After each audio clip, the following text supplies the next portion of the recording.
Hi, இன்றைக்கி நம்ம என்ன பார்க்க போகிறோம்னு பார்த்தீங்கன்னா, ஆரி ஒர்க்கில் வந்து எப்படி நான் வந்து யோசித்தேன் அப்படின்றது எனக்கு ஒரு சின்ன விஷயம் தோணுச்சு. அதை நான் சொல்கிறேன். ஆக்சுவலி வந்து நம்ம படம் ஏதோ பார்க்குறோம் அப்படின்னா அதில் எது இம்பார்ட்டன்ட் ரோல் கொடுப்பாங்க, யாருக்கு? ஹீரோக்கு தான் இம்பார்ட்டன்ட் ரோல் கொடுப்பாங்க.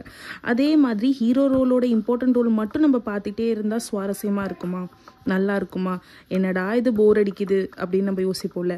அதே மாதிரி தான் நம்மளோட ஆரி ஒர்க்கில் வந்து ஹீரோ யாருன்னா இந்த செயின் ஸ்டிச் தான். இந்த செயின் ஸ்டிச்சை வந்து நம்ம ஏன் ஹீரோன்னு சொல்கிறோன்னா, எல்லாத்தோட லூப் கனெக்ஷன் ஸ்டார்டிங் எல்லாமே மெயின் இதை வச்சு தான் நம்ம போடுறோம்.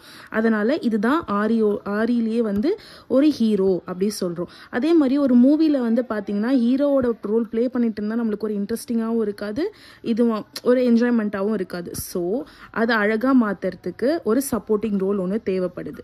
அதே மாதிரி தான் ஆரி ஒர்க்லையும் ஒரு சப்போர்ட்டிங் ரோல் தேவைப்படுது.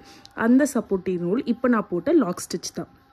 இந்த லாக் ஸ்டிச் தான் நம்ம சப்போர்ட்டிங் ரோலுன்னு சொல்கிறோம். ஏன் சொல்கிறேன் அப்படின்னா, இந்த லாக் ஸ்டிச் போட்டால் மட்டும்தான் எந்த டிசைனாக இருந்தாலும் அந்த ஹீரோ ஆஃப் செயின் ஸ்டிச்சை வச்சு நம்ம யூஸ் பண்ண முடியும். அந்த செயின் ஸ்டிச் மட்டும் போட்டுகிட்டே இருந்தால் நம்மளுக்கு ஒரு ஃபினிஷிங்கும் ஒரு அழகும் கிடைக்கவே கிடைக்காது. ஃபார் எக்ஸாம்பிள், சின்னதாக இந்த நான் லீஃப் போடுறேன். இந்த லீஃபில் வந்து நான் லாக் ஸ்டிச் போட்டதுனால தான் அந்த கார்னர் ஷேப் எனக்கு கிடச்சிது. So at the same way நம்மளுக்கு பார்க்க அழகாகவும் இருந்தது.